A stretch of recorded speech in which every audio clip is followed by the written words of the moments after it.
welcome back. I'm the Book Guy, and I'm here to help you decide what books you want to read. Today we're discussing the Illuminae Files. This trilogy was massive when it dropped. It went absolutely viral. Nearly 10 years ago. I'm old, Gandalf. But this series holds up very well all this time later. It's a very unconventional trilogy because it's not written in your usual book format. The idea is that this is actually a collection of evidence being compiled and presented in a courtroom. And we, the audience, are going through the files to find the truth of the events. The files themselves are things like text messages and email conversations, transcripts of CCTV footage, radio calls, ship logs, and interviews with survivors. And it's such a clever way to tell the story. There's also a fair bit of horror. The horror! The horror! Lots of violent deaths and terrifying situations. This is a young adult series that does not talk down to its audience. And there's a consistent presence of romance through all three books. Yes, this is a sci-fi horror romance. It's a hell of a combo. So let's dive into the story and see if it's going to be right for you. In Earth's future, a mining colony is set up on a distant planet. The people working there are scientists, engineers, and their families living in peace. One day, a warship appears in the sky and rains down fire. A powerful megacorporation, biotech, wants the planet for themselves and believes they can simply kill everyone and that Earth is too far away for anyone to hear about it and stop them. Katie is among a small group of survivors that escapes the planet in a ship of their own. They begin a desperate race back to Earth to tell everyone of biotech's crimes against humanity. Unbeknownst to these survivors, biotech has more than warships at their disposal, such as a terrible biological plague with horrifying mutations. Biotech will stop at nothing to ensure no one hears of their crimes, all in the name of profit for their shareholders. Katie doesn't trust her ship's captain and all the other adults to handle the situation. She wants to hack into all the systems and find the truth, but for that to work, she's going to need to speak to Ezra, and they haven't spoken since their messy breakup. But Katie's going to have to bite that bullet, because the real horror is just beginning, and time is running out. The method of storytelling here is so unusual we have to discuss it first. So yes, it's a very clever and unique format, but it can also be a bit challenging and even off-putting to some readers who just want a conventional book. So these books are files presented at a court case, and it's not just one of those boring courtroom plots from Law and Order, or something more recent. I'm old, Gandalf. This concept is used in so many clever ways. For one, we don't know who's in the courtroom in the present timeline reading all of this, so we have no idea who survives or when these files are being read. Secondly, the files only show part of the picture, and that's what's so clever about it, because it leaves the audience to fill in the blanks. So in a regular book, we usually see every thought and feeling the main character has, as well as everything that's happening to them. Here, we see someone who might get a message with bad news, and then a timestamp 5 minutes later where they actually reply. We don't see how they reacted to the bad news during that 5 minutes, but we, the audience, get a great sense of the depth of emotion occurring just out of sight. This is also well used in the horror scenes. We might hear a radio call where someone starts screaming and there's chaos and then silence. And we have no idea what just happened, and our mind starts filling in all the blanks. Oh, naive. Look who just wanted to interrupt. So there's also briefing notes at the start of many sections explaining the context of where that document belongs. And there's evocative artwork all through the books too. And that's what makes it so visually interesting. This concept has so many clever applications, and there's new ways of using it across all three books. So I'm not going to give any more examples here and sort of let you be surprised by it all. That said, this unusual format means that it's not exactly relaxed reading. You have to pay attention, really switch on and engage with the text. So perhaps you have to be in the mood for it. But I love that the structure, I love the structure of the book simply because it trusts the reader to be smart enough to engage with the story. This young adult series does not talk down to its audience and treats them as part of the storytelling process. One note here, I have not actually tried the audiobooks for these, but I've heard really good things, that they're more like an audio theatre production production with sound effects and different actors to recreate the feeling of the books. If you've listened to those books instead of reading them, I would love to hear your thoughts. You're just settling in now, aren't you?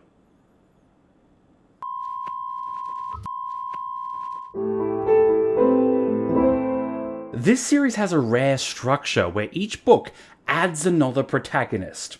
So Katie and Ezra are our main characters in Book 1. Book 2 introduces Hannah and Nicholas, and Book 3 introduces Asher and Reese.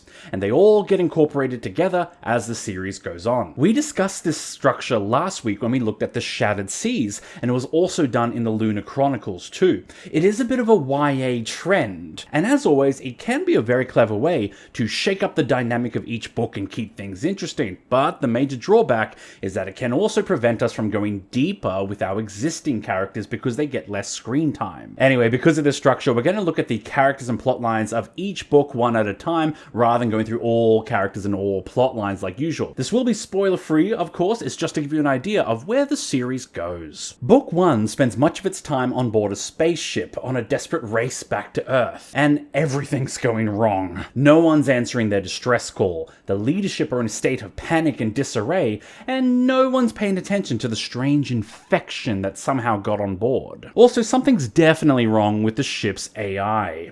His name is Aiden, and he has his own set of twisted priorities. But when the adults fail, the young people have to rise up. They will find that they are strong and capable. Katie is our sassy lead woman, and she's a computer expert and a hacker. It's a Unix system. She can be a bit standoffish and stubborn, but she's got heart. Our second lead is Ezra. He's a young pilot. Now this is pod racing. Ezra's a nice guy, but he's dealing with the anxiety and PTSD after the death of his father. This is a common trend for the characters in the Illuminae Files. Most of them are highly skilled at something, and you may cynically wonder how these teenagers can be experts in their fields, but I think it's believable. The idea is that all of these characters lived on a distant planet on the frontier of space, so they had to develop survival skills. Also remember, this is YA. You want young adults to learn to see themselves as powerful and capable. This is a phase of life where you test your strength for the first time. Also, the characters have real personalities. There's something unique about them to distinguish them from all the other protagonists in the subsequent books, and it works very well. Although I'll say I don't think the character work goes particularly deep. We don't have much arcs or big character revelations, simply because I just don't think there's much time. In fact, every character struggle kind of gets resolved with romance. So each of these books has a romance plotline, and it's a little predictable. Oh look, there's two protagonists and they're both young and hot, I wonder what will happen. However, it's not what Lady Gaga would call a bad romance. Often a romance plotline can be frustrating when the character is in a life and death situation. It's like, how are you guys talking about your feelings right now? Run for your lives! But the romance is all about why they're fighting back. It's motivation for the characters, and it's about teamwork, showing that young people are strong when they stand together. So yeah, take it or leave it. Moving on, the second book moves away from the ship of Book 1 and takes place on a space station, Heimdall. These guys intercept a message from the ship of Book 1. Just as they do, a crack team of mercenaries hired by biotech burst into the station, determined to silence them. These highly trained soldiers seize control of the station and capture everyone, except for Hannah and Nick. Hannah is the daughter of the station's captain, privileged and highly trained in combat. Nick is the member of the powerful crime family who rules the station's underbelly. They should be arch rivals, but fate has made them reluctant allies. Yes, it's like Die Hard in space. Or maybe Romeo and Juliet with machine guns? Now I have a machine gun. These two are my favorite protagonists in the series. Hannah is all about martial arts, holding multiple black belts, but she's also very stubborn and kind of blind to how good her life has been up to this point, with her rich and powerful daddy taking care of her. Meanwhile, Nicholas is part of the Malikov crime family, the House of Knives, but reluctantly. He takes almost no part in their activities. After all, you cannot choose what family you're born into, and yet he knows a thing or two about shady operations. Showing these two working together is all about, well, Pride and Prejudice. They challenge each other on their world beliefs and have several great conversations about classism. Moving on, Book 3, the survivors of Biotech's initial attack on the mining planet are now prisoners in camps. Asha has joined the resistance to fight back against their occupiers. And there she meets Reese, a former crush from their school years together, except Reese is now one of the prison guards. Everything comes to a head in this book as all 6 protagonists unite for the final showdown. Asha is unique in this series because she's the only character without some crazy skill.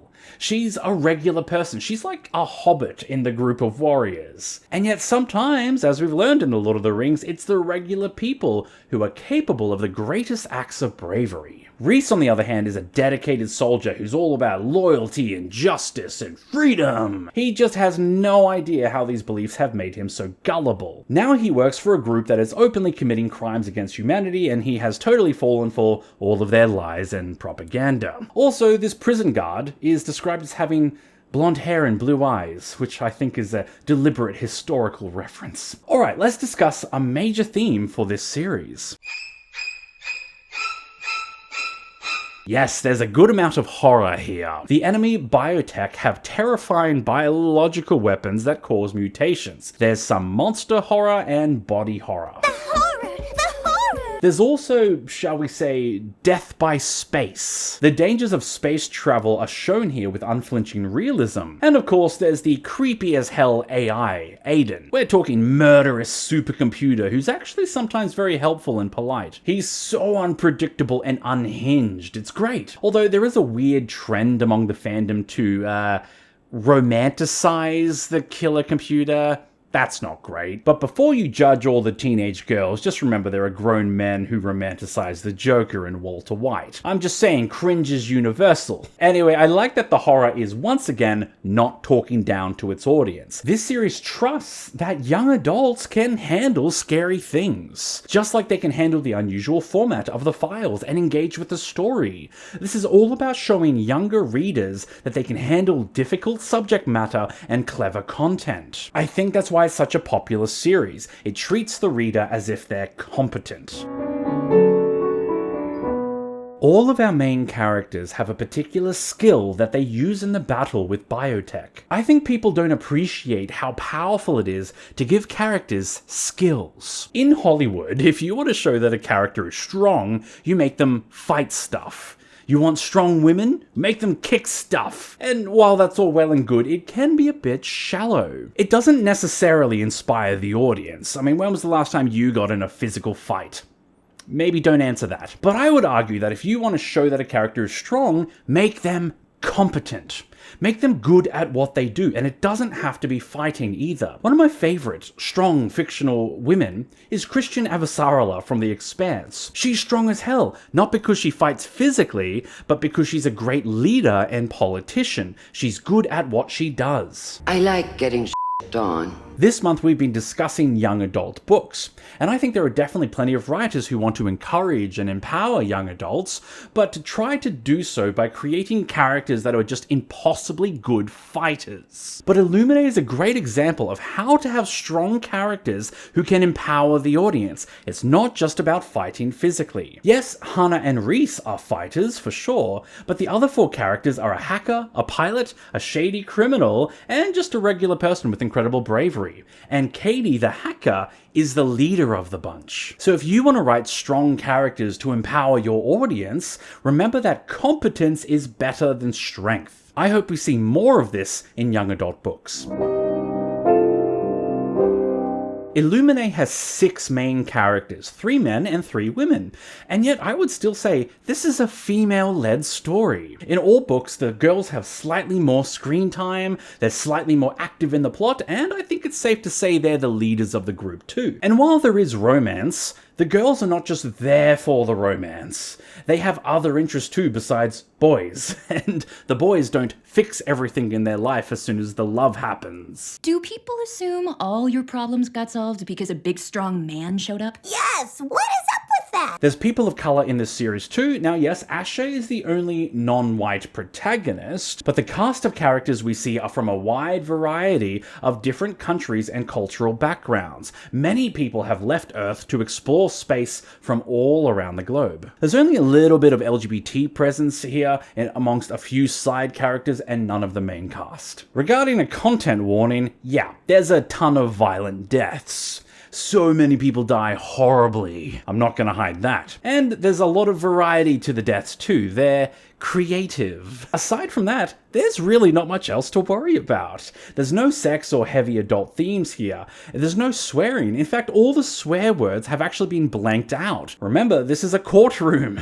You can't have swearing in official documents. The bleeping out effect is a great way to let these teenagers swear as much as teenagers actually do in real life without making the book unreadable. Is the ending worth it? So look, everyone agrees that the ending is worth it and the ending is well done, but a lot of the fans, myself included, do consider the third book to be the weakest of the three. This is a bit like the Batman trilogy, where 1 is great, 2 is somehow even greater, and 3 is simply not bad. It still wraps it up very well, so I think it's worth getting to the end if you've come this far. And how much should you try? Well, at least try the first book. You can tell if you like the style and format of reading through files and documents, and you can see if you like the whole horror sci-fi romance vibe. It's an unusual story, but it's a risky idea that pays off in big ways. So good luck and happy reading. Alright, we have finished our monthly theme of January, looking at young adult books in January. And it's like the 10th of February, but hey, I love doing monthly themes even if I can never keep to the schedule. Next we're looking at Malazan and all the extended books in the universe which deserve far more attention and appreciation. We may even have a guest appearance from the Book Gal. If you want to support my work, you can check out my shop, my Patreon, or my own books, The Immortal Investigations. There's a whole video about them if you want to know more. Otherwise, you can like, comment, subscribe to boost the video to the YouTube gods. Tell me what books you'd like to hear me talk about next. I love a good recommendation, and I do try very hard to read every comment. Almost every comment. Yeah, you know what? Anyway, I'll see you next time. Meanwhile, I hope you enjoy a good book today. Bye!